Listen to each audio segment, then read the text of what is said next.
In this segment of the presentation, I'm going to discuss some useful tips and tricks that can help when performing a lung VQ scan.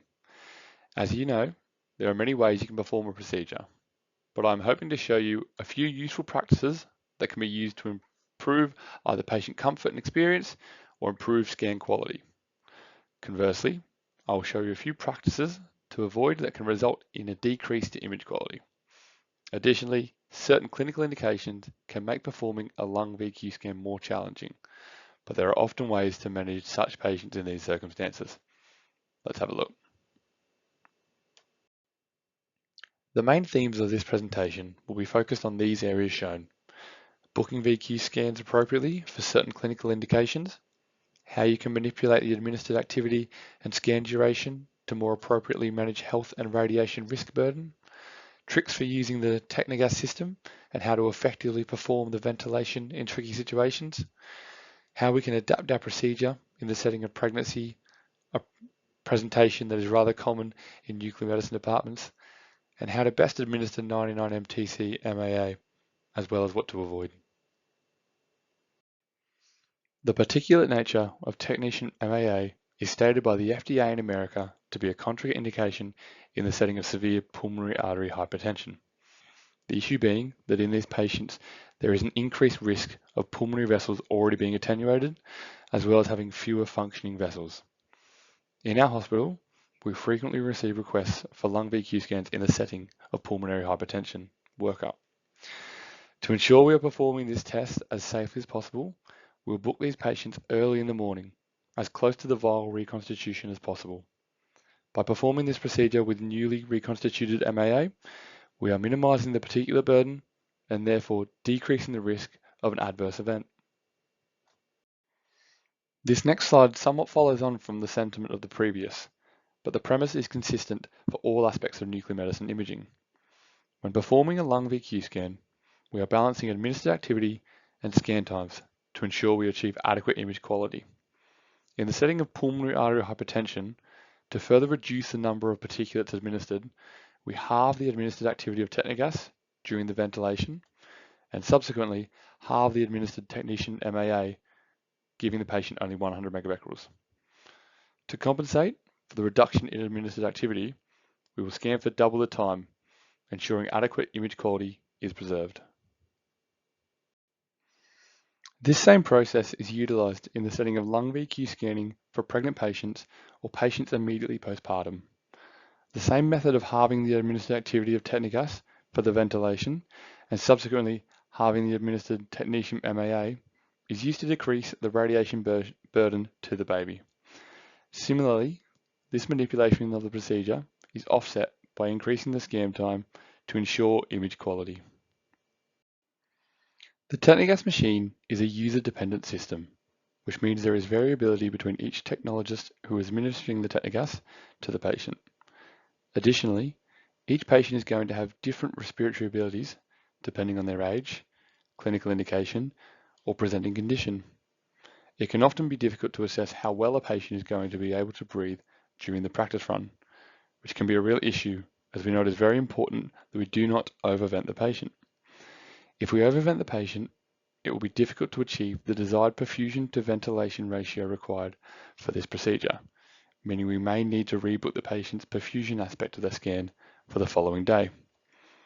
We have two useful tips to help avoid this situation.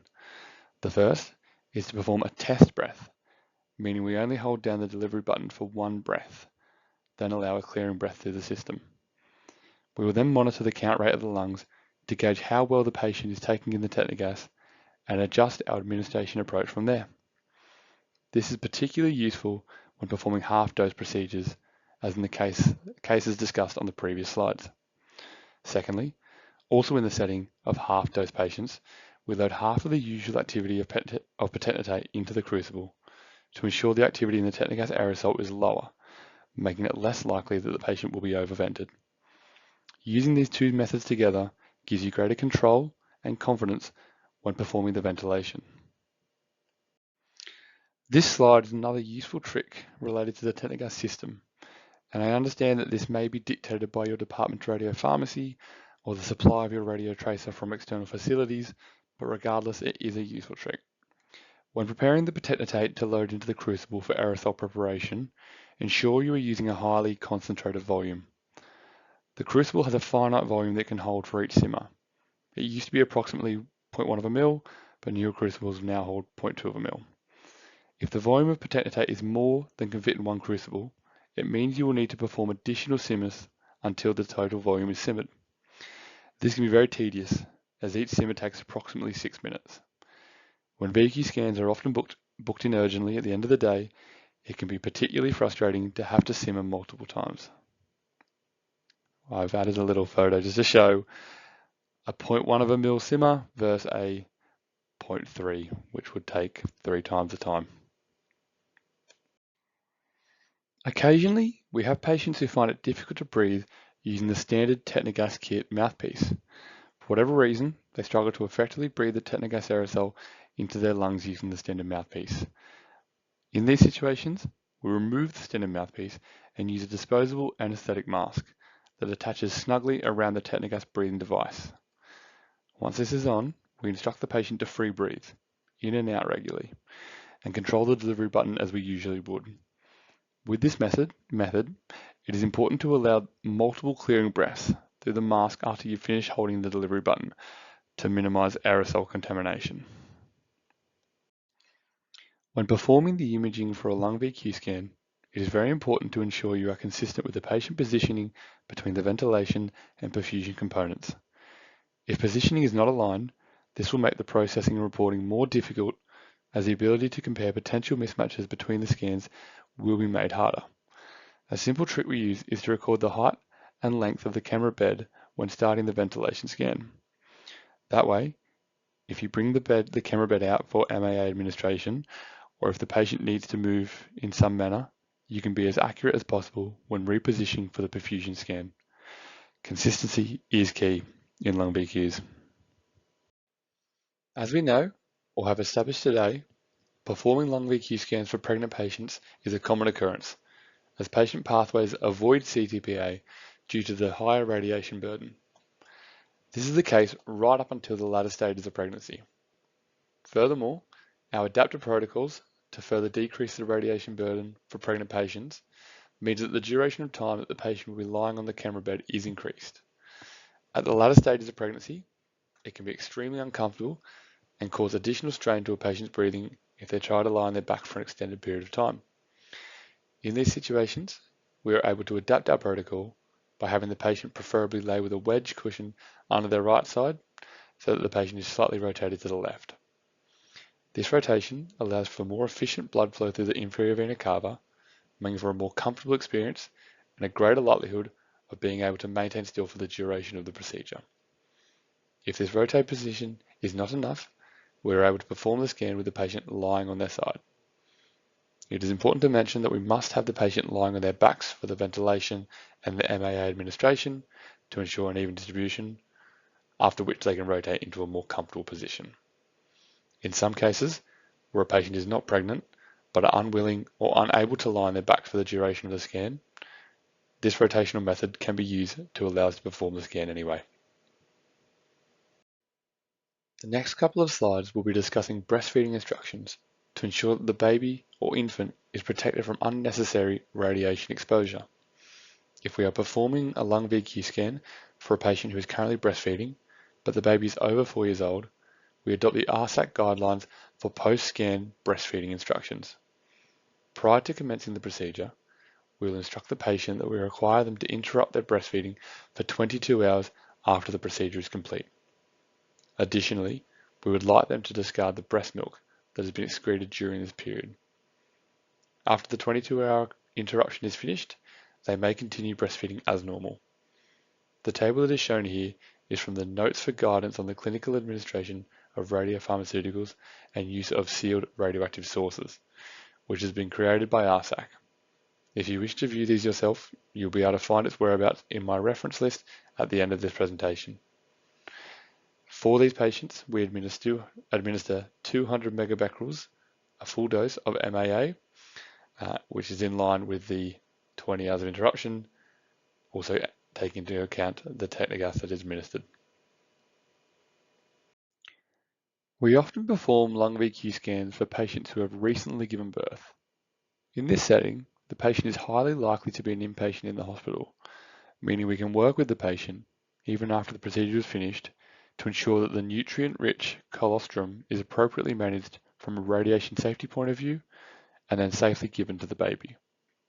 After the procedure, we give the patient a labelled sterile jar for collecting the colostrum and make arrangements with the ward to return this sample back to our nuclear medicine department.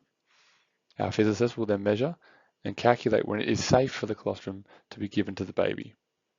Our protocol for these patients is a half dose of 99 mTC MAA, being 100 microbecquerels, to speed up the process of getting the colostrum to the baby.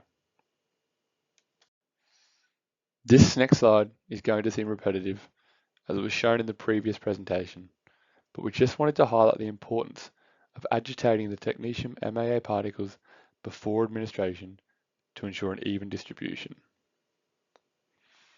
Taking a few seconds to invert the MAA syringe several times prior to administration is an effective way to ensure you will be administering well-distributed particles, which will ensure the procedure will be of as high a standard as possible.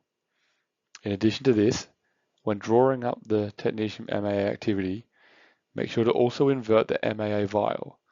This will ensure that the particles are not rested at the bottom of the vial. When you're administering the MAA, instruct the patient to take a series of deep breaths. This will help prompt the flow of the tracer into the lungs before commencing with the perfusion imaging, and ensure that the ratio of perfusion to ventilation counts satisfied the ratio of 3 to 4 times. A very important tip regarding the administration of MAA for the perfusion aspect of the scan is to avoid withdrawing blood back into the MAA syringe before injecting.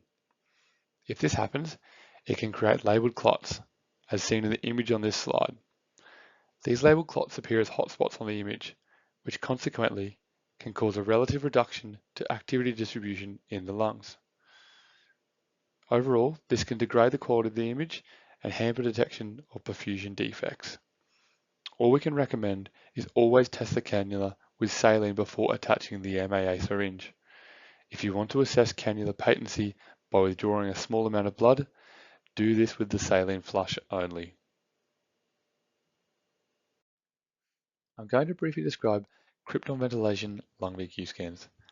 This approach to lung ventilation scans is no longer performed here at the Royal Free, but it is worth discussing as interruptions to the supply of 99M technetium does occur sporadically. In the past, the Royal Free has on a rotational basis performed lung VQ scans with the ventilation component of the study utilising Krypton 81. Krypton ventilation is a very different approach to that of technogas. Firstly, the physical half-life is 13 seconds, meaning you need a constant supply of krypton to perform the scan. This constant supply is created using a rubidium-81 to krypton-81 generator, with an air pump connected to a face mask on the patient to ensure this constant inhalation. There is a breathing apparatus connected to the face mask to direct the exhaled air away from the camera. During our time performing lung VQ scans using this approach, we found that the image quality of the ventilation could be of a high standard if the patient was compliant. The overall patient experience was less pleasant and would sometimes result in aborted procedures as the strain of constantly breathing through a mask and tube proved too difficult for a patient who often had compromised respiration to begin with. And this slide is just showing the reference list. Thank you very much for listening to this Pearls and Pitfalls presentation for lung VQ scanning. You'll be welcome to ask any questions at the Q&A session that's coming up next. And following that, we'll be doing a live scenario-based session.